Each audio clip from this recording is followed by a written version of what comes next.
What is good, YouTube? Welcome back to Ray's Reviews. I'm your host Joshua, and welcome to my first review of Avatar: The Last Airbender. Yes, you did not read the title incorrectly. I'm going to be doing. This is my very first time ever watching Avatar: The Last Airbender. I've seen. I've heard of the character. The only characters I've heard of are Aang, Korra, and Toph. Those are the only three characters I know about. But now I'm watching the show. I'm going to learn more characters and learn more about the world of Avatar. So the reason why I'm doing this is because I thought like maybe it's time for me to expand my nerd knowledge and start watching this. This is the first episode, obviously, of me reviewing the show. I'm reviewing season 1, episode 1, The Boy in the Iceberg, and this was definitely a good introductory episode. We kind of got like a backstory of this whole like apparent war that's going on between. But I'll get into that in a second. But if you guys are new to the channel, make sure you hit the subscribe button so you never miss another one of my reviews. And if you like that I'm doing Avatar videos now, make sure you like this video, and we'll see how well. I know for a fact I'm gonna do this weekly. So every single Monday, I'm gonna be watching the show, and I will see a new episode every single Monday. So next week I'm watching episode 2, which will be a little while. But so let's get into it. So the episode 1 pretty much opens up with like a monologue, kind of a monologue, with a voice talking about the 4 elements: earth, air, fire, and water, and how they have their own kingdom. So we have the Earth Kingdom, the Water Tribe, the Air Nomads, and the Fire Nation. And of these 4 nations, the Fire Nation started a war between the other 3 kingdoms, the other 3 elements. So from what I can tell so far, the Fire Nation are going to be like the villains of the season, specifically Prince Zuko, who's like the prince of the Fire Nation. So but I'll get into Prince Zuko in a minute. But so after that whole monologue, we meet two of our few main characters. We meet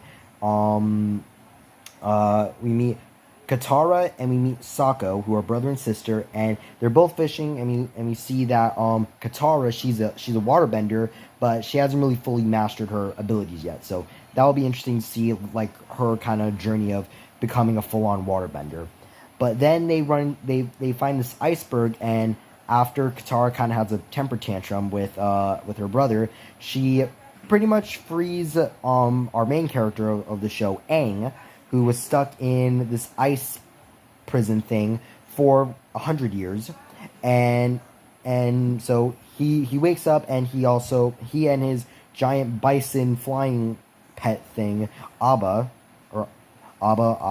whichever one, they both wake up, and Katara immediately realizes that Aang is an airbender. Sokko, he's kind of. I feel like Sokko's gonna be a funny character throughout the show, but I do feel like he'll grow as a character in the show to like fully trust Aang, because he's kind of like the only male in the Water Tribe who's trying to train these children to become warriors, and he has a lot to work with now that Aang's around. But yeah, so all 3 of them meet. They all go back to the Water Tribe, and then we also meet Prince Zuko, who is like the prince of the Fire Nation. We meet him and his uncle, and we see that Prince Zuko, he's kind of made it his goal to try to find the Avatar. And the Avatar, I didn't say this in the beginning during the monologue, the Avatar is pretty much a person who has been able to master all 4 elements, but the Avatar vanished 100 years ago. So it's kind of being hinted that Aang might be like the Avatar, which I'm very certain he is. So it's definitely going to be interesting to see how Aang will officially become the Avatar. But Zuko, he's made it his great grandfather, his grandfather, and his father have all tried to find the Avatar, but they failed. But Zuko has made his mission to find the Avatar and kill him. But now that he knows that the Avatar is alive and stuff, he's definitely gonna be a problem throughout the whole season, the whole show.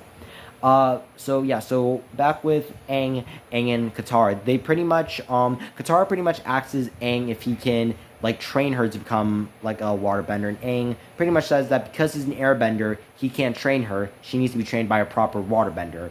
And Katara's tribe, they're on the South Pole, so Aang pretty much says that, okay, how about, excuse me, how about, like, Appa and I, we take you to the North Pole where there should be a, Jesus, why am I full of gas right now? Where there should be a sister tribe, where there should be a sister tribe. And then there could possibly be more waterbenders that could teach, Katara. And Katara agrees, and they, as they're heading back to the, well, not while they're heading back, before they head back to the water tribe, they find a fire navy ship, and Katara explains to Aang that about the war, and Aang believes that he was frozen for a few days, but in reality he was frozen for 100 years, and he's pretty much a 112-year-old man, which is kind of funny because it kind of reflects like on how in Umbrella Academy 5 he's like a 58-year-old man inside a 13-year-old's body. So I think that's kind of a funny thing to compare.